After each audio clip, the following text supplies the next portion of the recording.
Hi అండి, పద్మజ వాళ్ళకి స్వాగతం సుస్వాగతం.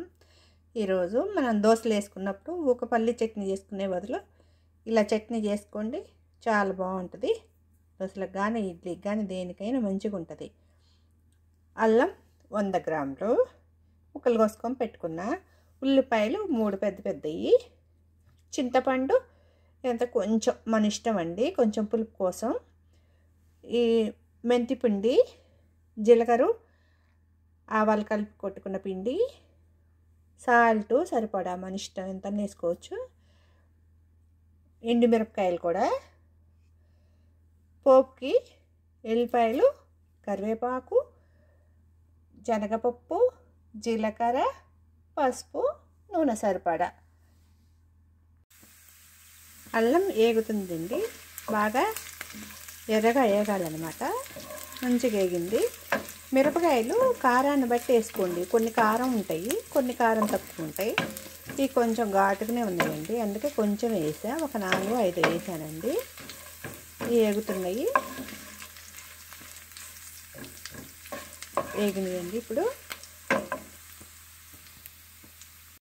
ఇప్పుడు అల్లం ముక్కలు వేయించా కదండి, వేయించి ఎల్లిపాయలు వేసా.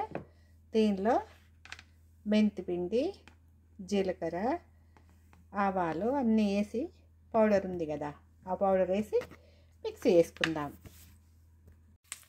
ఇప్పుడు ఉల్లిపాయ అన్నం కదా, అది సపరేట్గా మిక్సీ పెట్టుకున్నాం. పచ్చి ఇది వేగాలన్నమాట. ఇది వేగాక అల్లం ఎల్లిపాయలు సపరేట్గా మిక్సీ పెట్టుకున్నా, ఉల్లిపాయలు సపరేట్గా మిక్సీ పెట్టుకున్నా. ఇవి వేగాక పోపు పెట్టా అన్నమాట. వేగాక ఉప్పు సరిపడా వేసుకోవాలి, ఇంగు కూడా వేసుకోవాలి. నాకు ఇంగు తాలింపు లేకపోతే నాకు ఎక్కడో ఉంటుంది. సరిపడా సాల్ట్ వేసుకోవాలి. అది దగ్గరికి వచ్చాక అప్పుడు అల్లం వేస్తా. మంచిగా ఆయిల్ పైకి తేలుతుంది, మొత్తం ఉల్లిపాయ అంతా వేగింది ఆయిల్లో. ఇప్పుడు దీంట్లోనే చింతపండు, ఎండుమిరపకాయలు వేగిన అల్లంలో వేసానమాట. ఇది కూడా ఉడికితే అల్లం, ఉల్లిపాయ కారం దోశలకు కానీ దేనికైనా చాలా బాగుంటుంది. ఊరికే పల్లి చట్నీ చేసే బదులు ఇలాంటివి చేసుకోండి, దోశలు ఇలాంటివి చేసుకోండి. హెల్త్ పరంగా కూడా చాలా మంచిది, పల్లి చట్నీ కంటే కూడా.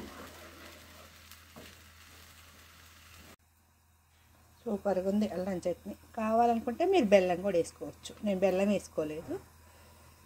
దోశకి కాంబినేషను అల్లం ఉల్లి కారం సూపర్గా ఉందండి.